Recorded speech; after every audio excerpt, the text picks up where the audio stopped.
Magandang gabi po sa inyong lahat mga idol. Kasama natin si kaibigan. Sa lahat po na makapanood sa atin, maghanda po kayo at mag-ingat sa kalamidad. Dahil mayroon pong nakikita si kaibigan sa araw ngayon mga idol ay Monday, alas 6 ng gabi. Tandaan po ninyo mga idol, mayroon pong nakita si kaibigan na mga sign po ngayon na magkakaroon ng malakas na lindol na aabot po ng mahigit 6. Ito po ang tandaan natin. Kaya lang hindi po ito masyadong malinaw. Hindi pa natin alam mga idol. Baka sa ibang bansa ito tatama at hindi po tayo pwedeng magkampante.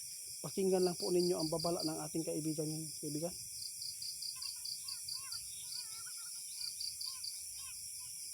Pero kaibigan, ito ang imuhang nakita karon nga naay lindol na moabot og 6.5, 6.7.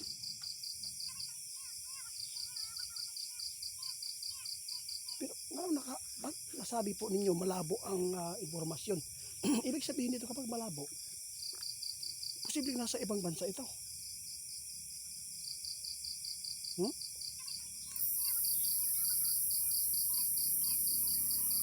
Tama ka.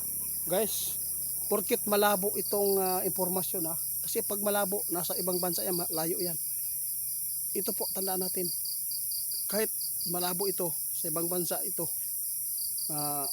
itong sign, pero hindi pa rin tayo magkampanti dito sa ating bansa mga idol. Dahil isa po tayo sa pinakamaraming bulkan, no? Alam na po ninyo kung bakit tayo laging niyayanig po ng lindol. Dahil sa daming bulkan po dito sa Pilipinas, mga idol. Yun po, kung bakit tayo nadadaanan po ng malakas na bagyo. Dahil po, ang Pacific Ocean, doon po nabubuo po ang bagyo ng mga malalakas. Kung bakit po tayo ay mayroon landslide. Dahil po yan sa lagi tayong tinatamaan ng ulan. Kaibigan, mag-ingat po kayo sa lahat po ng makapanood sa ating video. Dahil si kaibigan nagbabala, may malakas na lindol na paparating. Kasi ngayon Lunes, no? Lunes ng alas 6 ng gabi, kaibigan.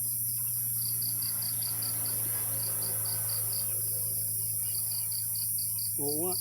Guys, hindi lang po ang kalamidad ang babantayan natin Mag-ingat po tayo sa sunog mga idol. Kawawa naman po pag nawalan tayo ng bahay. May sunog po daw nakikita si kaibigan. Kasi hindi na po natin yan na ipinapaabot lagi dahil talagang mangyayari at nangyayari naman talaga sa laki pa naman po ng lugar dito sa ating bansa, no? Talagang mayroon talagang ganyan po na mga pangyayari. Kaya sa lahat po ng makapanood sa atin, yung mga kalamidad mga idol, talagang hindi po talaga yan nangyayari noong maliit pa tayo, no? Maliit pa ako, naalala ko kung mayroon man pong lindol sa isang taon siguro, minsan wala. Yun po naalala ko, sobrang hina lang talaga ang lindol noon.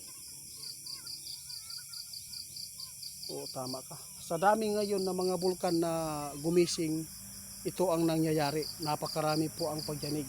Kaya tandaan natin mga idol, ipanalangin natin na sana ay walang mga bulkan ngayon na mga tulog na magigising pa. Yung mga bulkan na nandyan po sa ilalim ng dagat. Dahil ito po ang pinaka nakakakabahala talaga mga idol. Tandaan po natin mga idol, si Go Sander 88 Fans, scammer yan ingat po kayo. Kung mag-order po kayo ng mga sangkap o anuman, herbal, tawagan po ninyo para makita nyo ang mukha, kaibigan.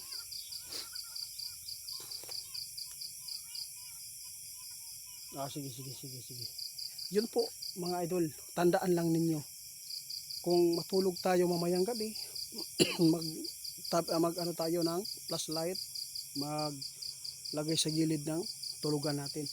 At kung mayroon man kayong mga misa sa loob ng kwarto nyo, ang kailangan po na yan, no? Mag silong kung hindi na kayo makakalabas, kung late na. Silong lang po sa ilalim ng misa, yung mga misa na matigas para hindi po tayo madaganan. Diretso makasurvive pa tayo sa anumang pangyayari. Ito po yung mga babala ng ating kaibigan, talagang napakabuti. Ingat tayo sa mga landslide area at ingat po tayo sa malapit sa mga dagat. Ingat po tayo sa mga naaabot po ng baha sa tuwing may bagyo o pag-ulan.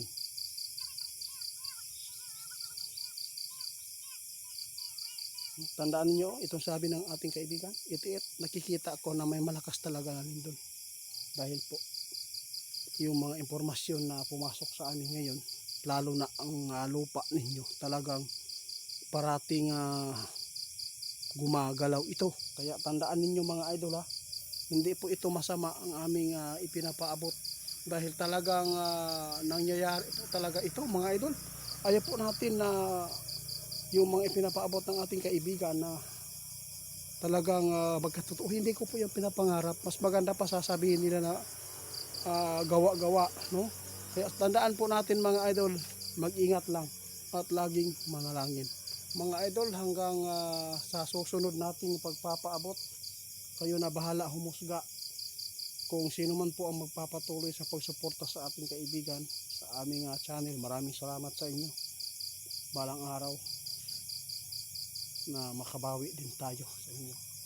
At sa lahat po ng walang-wala, pagdasal natin na magkakaroon na kayo, lalo na sa kabutihan o hindi masama na pakay. Gagamitin po natin sa mabuti mga bagay kung mayroon man tayo mga blessing na dumating. Kaya tandaan natin ang swerte nasa Panginoon mga idol.